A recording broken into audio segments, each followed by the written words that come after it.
Hey guys, it's DeannaReveEx and welcome to my channel. Today I'm going to show you guys how I moisturize and define my hair. So if you'd like to see how I accomplish this look, just stay tuned.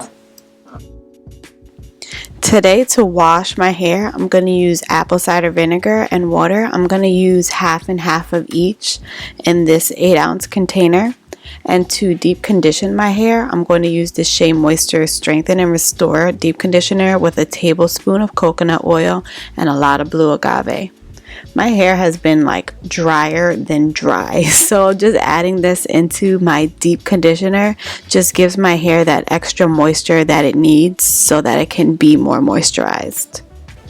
Once I take my hair out the microfiber towel, I like to re-wet the areas that got a little more dry with my water and leave-in conditioner mix. And then I'm going to put my hair into 4 sections so that I can start doing the lock method. I'm going to use the Shea Moisture Strengthen and Restore Leave-In Conditioner, the Pure Monoi Oil, and the Strengthen and Restore Smoothie. By putting the products into my hair in this order, it's helped to seal in moisture and it's really helped me with my dry hair. The Strengthen and Restore Leave-In Conditioner is very liquidy, so I like to use it with the Diva Curl Decadence line conditioner. These two products together, I feel like they just do wonders. Like my hair is very soft when I'm applying these products, and it really does help to get rid of those sections that have been dry in my hair. Once I get the product in my hair, I like to brush it through just to ensure that every strand is touched by moisture. And then once I work it through, if I notice there is a section that is still a little dry, I'll add more leave-in conditioner to that section.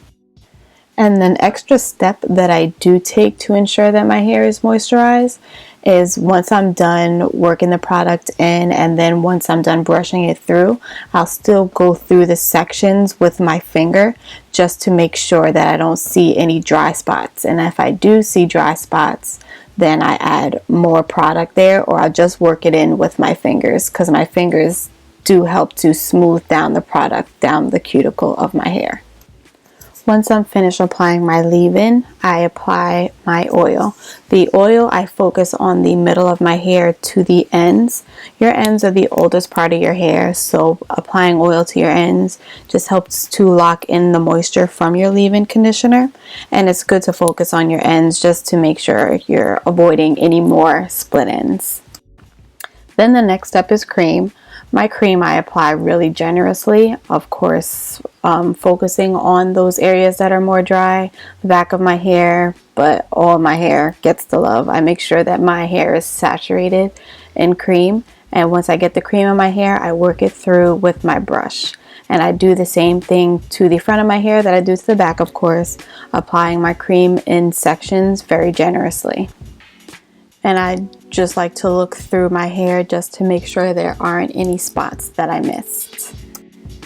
So now you are done with the lock method, and I'm taking a quick coffee break before I start styling my hair. Once I start styling my hair, I like to part my hair with my finger to the right side. The part doesn't have to be perfect. For me, I know that I move my hair around a lot. I always am adding more volume, so the part never stays perfect anyway. Once I get my hair parted the way that I like, I put the front section into 2 small sections, and then I leave the back in 1 big section. My hair falls better when I'm styling it this way, and it dries the way that I like when I'm styling it this way as well. So the back I'm going to split into 3 sections. I'm starting with the bottom half of my hair to start finger coiling my hair. I'm going to put up the other side and start working on this side. I'm going to smooth it down and detangle it so that my curls are more defined and smooth. I don't use gel a lot in my hair, but when I do, I love using this Peace Rose Oil Styling Gel Cream, because you only need a little bit of it, because this gel, it has a lot of slip. Like, you put a little bit in your hand and you work it into your hair, and you can feel it working through your hair, just that little bit. Like I said, I don't use gel a lot, but when I do, I love using this stuff. When I start finger coiling a section, I always like to brush it to make sure that it's detangled and it's smoothed down. And I will twirl my hair starting from the very root of my hair down to the tip of my hair. And if your hair is knotted, you'll feel that when you're twirling your hair, and you just can comb it out with your finger after you brush it, just to make sure that that curl is smooth.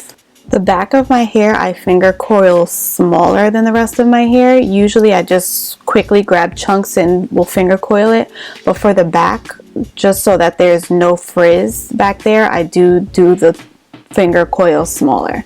So back here you'll see that I'm detangling my hair with my fingers, and I'm going to go with the natural curl pattern of my hair.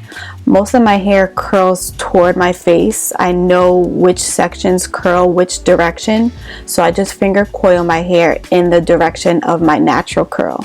Finger coils are great because you're retraining your hair to do what it already naturally does. And you'll notice that you have to do your whole head, and then you'll notice, that it cuts down. You may only have to do the front of your hair later on.